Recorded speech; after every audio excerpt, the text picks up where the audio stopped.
जब भी हम किसी नई और एडवांस टेक्नोलॉजी के बारे में सुनते हैं तो हमारे दिमाग में सबसे पहला ख्याल यही आता है कि इसे जापान, अमेरिका या चाइना जैसे डेवलप देशों ने ही बनाया होगा। लेकिन आज हमारे भारत के पास भी अपनी खुद की एक ऐसी एडवांस टेक्नोलॉजी है जिसे कि पूरी दुनिया भर में ही अडॉप्ट किया जा रहा है, और वो टेक्नोलॉजी है यूपीआई। आज ये टेक्नोलॉजी इतना वाइडली यूज किया जा रहा है कि हर रोज़ इसके जरिए 22 करोड़ रुपये से भी ज़्यादा के ट्रांजैक्शन हो रहे हैं। इसने हर छोटे बड़े ट्रांजैक्शन को इतना आसान बना दिया कि गूगल ने भी यूएस गवर्नमेंट को हमारे यूपीआई जैसे ही एक यूपीआई सिस्टम बनाने की सलाह तक दे डाली। लेकिन क्यों यूएस से भारत के इस टेक्नोलॉजी को कभी अडॉप्ट नहीं करेगा, और यूपीआई 2.0 में जो बेहतरीन फीचर आने वाले हैं वो किस तरह से इतिहास रचेंगे, चलिए सब कुछ जानते हैं एक एक करके। ड्यू डेट को याद रखना, वाई टाइम पे पेमेंट करने का बताओ उपाय। मैं फॉरगेटफुल हूँ फॉर वन, ये मेंटल मैथ्स करना नॉट डन। ड्यू डेट याद नहीं रखना नाउ, यूपीआई ऑटो पे से अब लाइफ है वाव, अब लाइफ है वाव। तो दोस्तों अगर हम देखें तो इंडिया में यूपीआई को 2016 में ही लॉन्च किया गया था, लेकिन पिछले कुछ सालों में इसके अंदर एक इनक्रेडिबल ग्रोथ देखने को मिली है। आज इंडिया में 30 करोड़ लोगों से भी ज़्यादा लोग यूपीआई का इस्तेमाल कर रहे हैं, और हर महीने इसके जरिए 10 लाख करोड़ से भी ज़्यादा का ट्रांजैक्शन कर। लेकिन अब सवाल ये आता है कि इतने कम समय में यूपीआई को इतनी ज़बरदस्त ग्रोथ कैसे मिली। असल में ग्रोथ के पीछे कुछ मेजर रीजन्स हैं, जैसे बैंक टू बैंक ट्रांजैक्शन, यानी आप जो भी बैंक ट्रांजैक्शन करते हैं वह अमाउंट सीधे दूसरे के बैंक अकाउंट में ट्रांजैक्शन हो जाता है, और इसके बीच कोई एजेंट का कोई रोल नहीं होता है। फ्री एंड फास्ट ट्रांजैक्शन, जहां आप छोटी से लेकर बड़ी हर तरह की फास्ट ट्रांजैक्शन कर सकते हैं। साथ ही ट्रांजैक्शन को पूरा होने में भी बस कुछ ही सेकंड लगते हैं, और 24/7 अवेलेबिलिटी आपको किसी भी ट्रांजैक्शन के लिए बैंक ओपन होने का इंतजार नहीं करवाते, बल्कि यूपीआई के जरिए कोई भी ट्रांजैक्शन किसी भी समय किया जा सकता है। तो दोस्तों ये यूपीआई के कुछ ऐसे बेस्ट फीचर थे जो पिछले कई सालों से प्रोवाइड करवा रहा है, लेकिन इससे और भी ज़्यादा एडवांस और बेहतर बनाने के लिए इसमें कई सारे फीचर बहुत ही जल्द ऐड किए जाने वाले हैं। एक्चुअली आरबीआई के गवर्नर शक्तिकांत दास ने यूपीआई के नए फीचर के बारे में 19 से 22 सितंबर तक चलने वाले ग्लोबल फिनटेक फेस्ट में अनाउंस किया था। यूपीआई 2.0 के फीचर में सबसे पहला फीचर है यूपीआई लाइट, जो कि एक वॉलेट की तरह काम करेगा। इसमें मैक्सिमम 2000 रुपये तक रख सकते हैं। यूपीआई लाइट का फ़ायदा ये रहेगा कि इसमें छोटे छोटे ट्रांजैक्शन कर पाएंगे, जिसकी लिमिट मैक्सिमम 200 रुपये तक होगी। साथ ही ये ट्रांजैक्शन आपको बिना किसी इंटरनेट कनेक्शन के भी कर पाएंगे, जो कि एक रेवोल्यूशनरी बदलाव है। इसके बाद से दूसरा फीचर है यूपीआई 123, जिसमें आपको बिना स्मार्टफोन और बिना किसी इंटरनेट के भी मनी ट्रांसफ़र की सुविधा मिल जाती है। इसमें आपको अपने फ़ोन से IVR नंबर यानी कि इंटरएक्टिव वॉइस रिस्पॉन्स पर कॉल करना होगा, जिसके बाद से आपके सामने बहुत सारे ऑप्शन आ जाएंगे, जैसे पैसे भेजने के लिए 1 दबाएं, पैसे मंगाने के रिक्वेस्ट के लिए 2 दबाएं, बैलेंस चेक करने के लिए 3 दबाएं, और इसी तरह से कई सारे। अब इसमें से आप अपने ज़रूरत के अकॉर्डिंग कोई भी ऑप्शन चूज कर सकते हैं। मान लीजिए आपको पैसे सेंड करना है, तो फिर आपको नंबर 1 का ऑप्शन सेलेक्ट करना होगा। उसके बाद से जिस नंबर पर आप सेंड करना चाहते हैं उसे एंटर करना होगा। फिर आपको जितना भी अमाउंट सेंड करना है वो डालना होगा।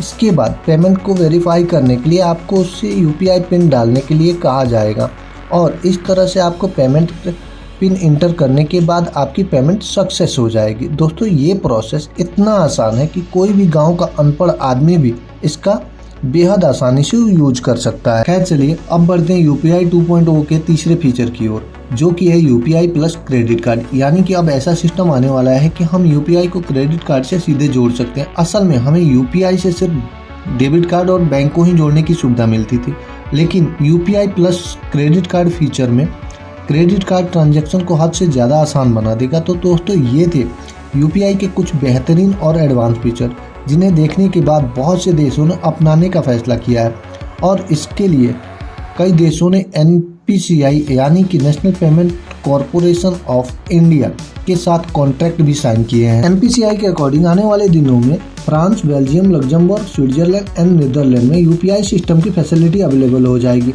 इसके अलावा पहले से ही UK, UAE, सिंगापुर और Malaysia, Thailand, Hong Kong, Taiwan, South Korea, Japan और ओमान जैसे बड़े देशों में हमारे यूपीआई सिस्टम को एक्सेप्ट कर चुके हैं। लेकिन एक तरफ जहां पूरी दुनिया में हमारे इस टेक्नोलॉजी की जम के तारीफ हो रही है और दुनिया के सभी बड़े बड़े देश इस टेक्नोलॉजी को अपना रहे हैं, वहीं एक देश ऐसा भी है जो यूपीआई के बारे में बात तक नहीं कर रहा है और वो देश है अमेरिका। लेकिन आखिर ऐसी क्या वजह है कि एडवांस टेक्नोलॉजी के फील्ड में हमेशा 2 कदम आगे रहने वाला यूएस यूपीआई के खिलाफ है? असल में देखा जाए तो इसके पीछे कई अलग अलग रीजन्स हैं। इसमें से सबसे पहला और बड़ा रीज़न है कि यूएस के फाइनेंशियल मार्केट को वहाँ की सरकार नहीं बल्कि वहाँ के बैंक और फाइनेंशियल इंस्टीट्यूशन कंट्रोल करते हैं, और ऐसे में गवर्नमेंट कोई टेक्नोलॉजी लोगों के बीच इंट्रोड्यूस करे जो कि उन्हीं के फाइनेंशियल सिस्टम को हिलाने का दमखम रखती हो, तो ऐसे में ये उनके बैंक और फाइनेंशियल इंस्टीट्यूशन के लिए खतरा बन सकता है। असल में यूपीआई की सबसे अच्छी बात यह है कि इसके जरिए होने वाला ट्रांजैक्शन रियल टाइम होता है और वो भी जीरो कॉस्ट पर। और दोस्तों, जीरो कॉस्ट ही वो वजह है जिससे अमेरिका यूपीआई को अडॉप्ट करना नहीं चाहता, क्योंकि वहाँ पर बैंक इससे अपनी मोनोपोली ख़त्म होने का खतरा महसूस हो रहा है। असल में बात यह है कि वहाँ के लोग अपने डेली यूज के लिए फिजिकल कार्ड जैसे कि debit card, credit card use करते हैं। ये फैसिलिटी उन्हें वीज़ा और मास्टर कार्ड जैसी अमेरिकन कंपनियां प्रोवाइड करती हैं। ये कार्ड कंपनियां हर ट्रांजैक्शन के ऊपर वेंडर से कमीशन चार्ज करते हैं और यही उनकी कमाई का मुख्य जरिया होता है। ऐसे में यदि यूपीआई जैसे फ्री पेमेंट सिस्टम को अमेरिका में इंट्रोड्यूस कर दिया गया तो फिर ये मास्टर और वीज़ा कार्ड जैसी बड़ी बड़ी कंपनियाँ पूरी तरह से घाटे में चली जाएंगी। वैसे अगर हम यूएस में bank to bank digital transaction facility देखें तो फिर फेडरल रिजर्व बैंक के द्वारा बनाई गई new instant payment service FedNow भी इस टाइम काफ़ी चर्चे में है, क्योंकि जैसे हम इंडिया में एनईएफटी और आरटीजीएस के थ्रू हम फंड ट्रांसफ़र करते हैं, वैसी ही सर्विस यूएस में फेड नाउ भी देती है। लेकिन यूपीआई के सामने इसकी बहुत सारी लिमिटेशंस है, जैसे कि इस मेथड में पैसे ट्रांसफ़र करने के लिए सामने वाले के मल्टीपल डिटेल लेकर भरने पड़ते हैं, जो कि यूपीआई में सिर्फ फ़ोन नंबर के जरिए हो सकता है। साथ ही इसके अलावा क्यूआर कोड को स्कैन करने जैसी बेहतरीन सुविधा भी आपको फेड नाउ में नहीं मिलती, और फेड नाउ के अंदर इसी तरह के बहुत सारे लिमिटेशंस हैं।